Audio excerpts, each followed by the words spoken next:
Okay, I think I'm live.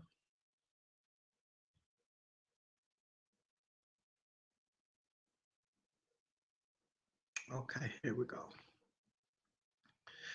Here we go, y'all. So give me a second.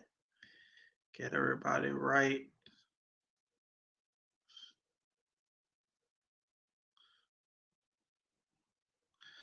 Basic training. Basic training, yeah.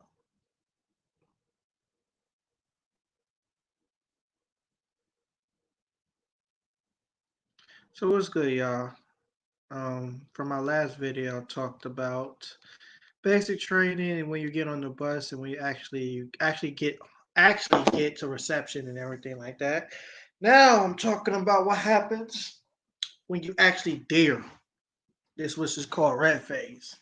So the army has three phases called red, white, blue, and somewhat what's victory phase, like that's graduation phase. Once you get to that phase soon.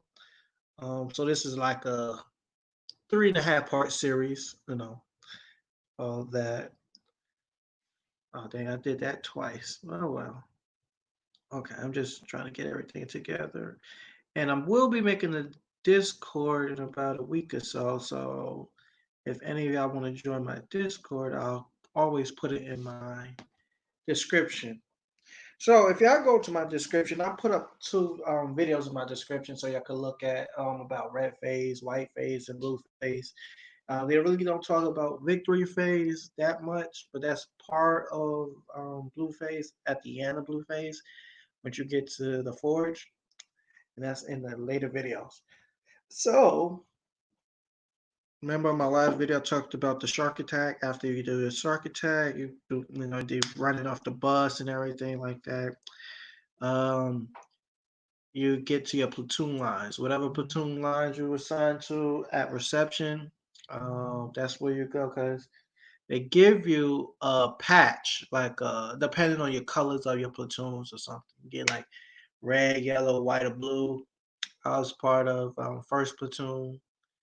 I'm not going to tell you the company and stuff like that, but I was part of first platoon, and our platoon colors was red. So they gave us a red patch that we put on the left shoulder Velcro sleeve at reception, so we know who's going where. Because it was a lot of people at reception. Like I told you before, everybody that's at reception, you might see them again or you might not see them again. Just depending. You might see them at AIT, you might not see them at AIT. Just all depends. So you are there on your platoon lines. You're doing your little smoke session because they're gonna smoke you regardless. They're gonna do like exercises with your duffel bags. That's why I told y'all to pack light. But even if you did pack light, the gear they give you is too heavy at all. Like you see it in videos. They're doing the little videos of them doing a little exercise. You get smoked. You doing being the front leading rest. All of that good stuff. So red phase consists of basically the bare minimum for now because you're brand new. So the first couple of days, days 1 through 6 or 7, is the worst days of your life because you are getting yelled at constantly. You can even ask them about toilet paper, you won't get yelled at constantly. Um, you get your bed assignments. The males and the females slip into different bays. And the males is doubled up. I think the females is doubled up. I've never been to the female bay like that. So you get your bed assignment.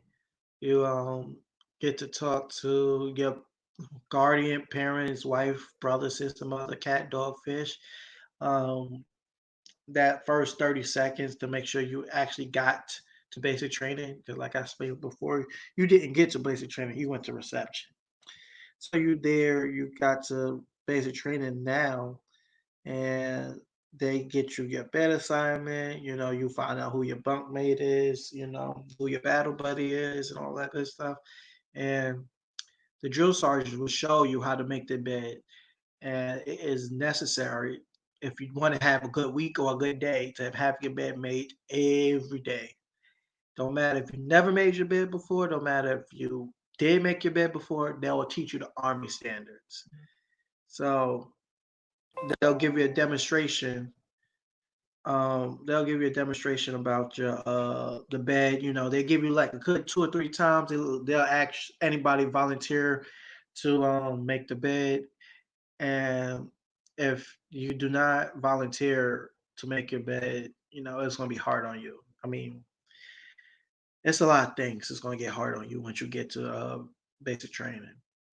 So they give you a bed. They give you a receipt to show you, hey, you signed for these pillows. You signed for the sheets and everything because everything is issued to you for the military. And it's government property. If you mess it up, you will be accountable of government property. And you do not want them taking a piece of your check, after every 2 weeks, because who knows what rank you are. You could be an E1 all the way up to E4. There was an E6 that was in basic training with us also because he transferred from another branch, transferred from the Navy. So even though he did basic training for the Navy, the Army don't honor it. If he went to the Marines basic training, like I stated in the previous video, you don't have to worry about going to basic training. So, he went to basic training with us, and he got so much more leeway because he was a sergeant and not like a private, and he really didn't have to do too much per se. But he did do like PT, rifling, and all of that good stuff. Because even though he did it in the Navy, it's kind of odd, having a sergeant in your bay, and talk to him because it's kind of weird. But he's the only person that would wear his rank because once you get to basic training, you do not wear your rank at all. Everybody's a fuzzy. And the only reason why he kept his rank, because like I said, he was prior service. So that's like a little respect for him. So you get your phone call, you tell your peoples, hey, look me up on Facebook. Here's the address where you can send my care packages every week, and and stuff like that.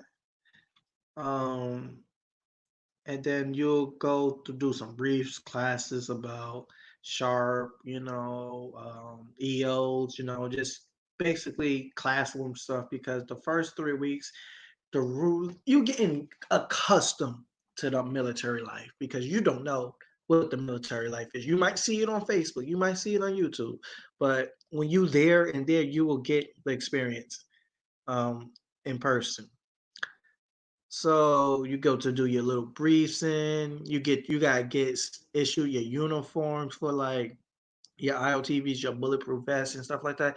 Like the stuff you see in my icon picture, you get issued that. So when you go to the range and stuff, nothing happens. Ruck marches, trust me, ruck marches suck, but everybody got to do them.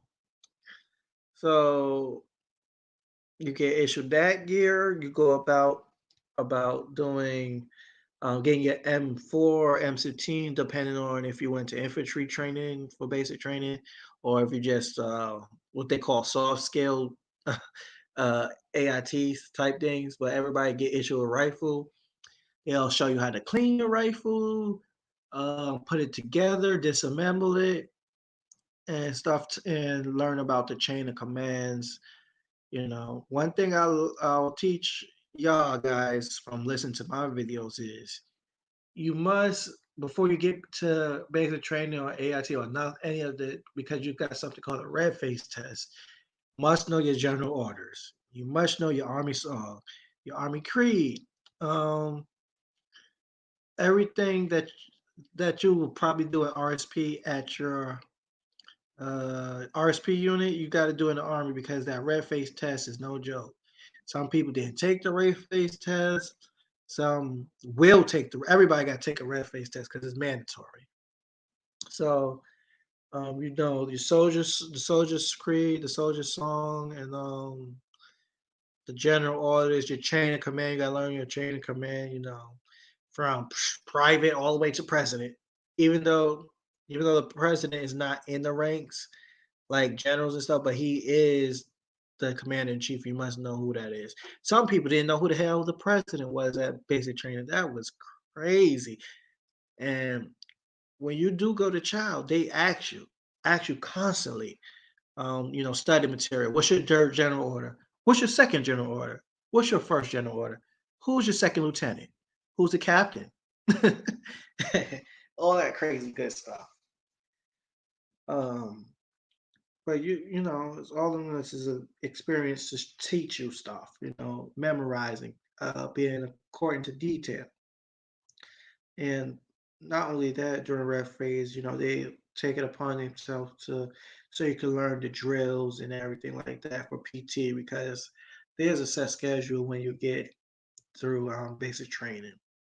Most likely you'll wake up 4:35, get ready, first formation, then you do PT for about an hour or two, just depending.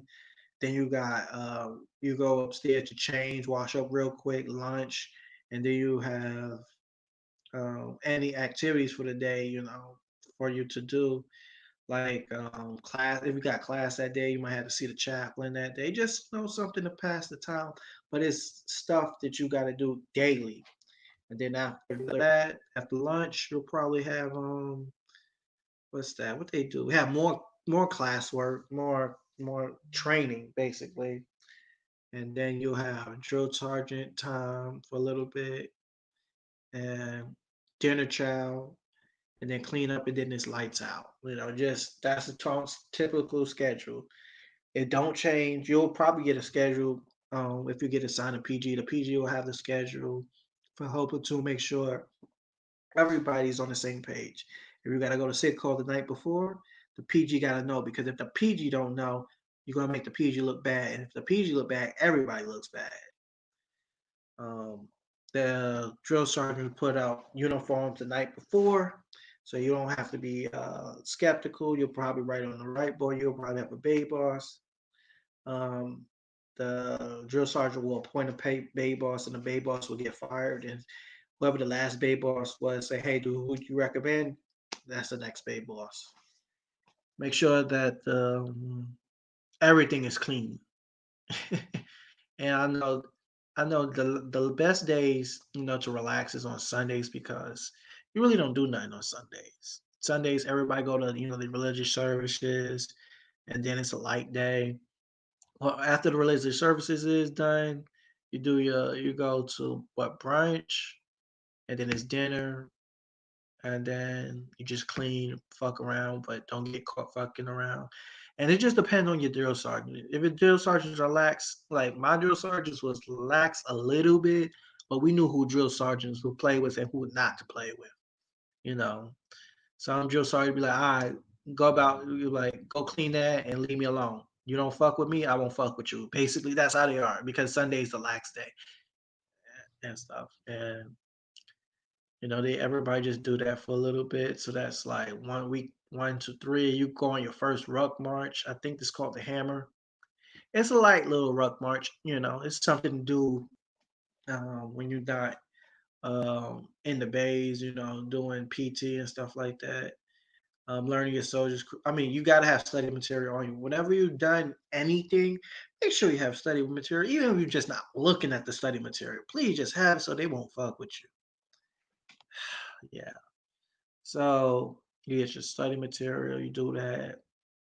It's week 1 to 3 now, and it's almost time for white phase and stuff. White phase is the easiest phase because it's just shooting, basically. Yeah, and I get into more detailing in my next video of white phase.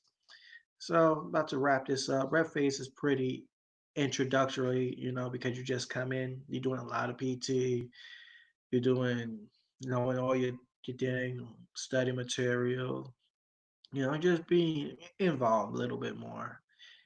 So if anybody got any questions, please like, share, subscribe, hit me up in the Cash App when I'm away from the YouTube streets and stuff like that. So this is Q Wilson now. Hope this was very informative to you and have a good evening, morning, afternoon, or whatever side of the globe you're on. Peace.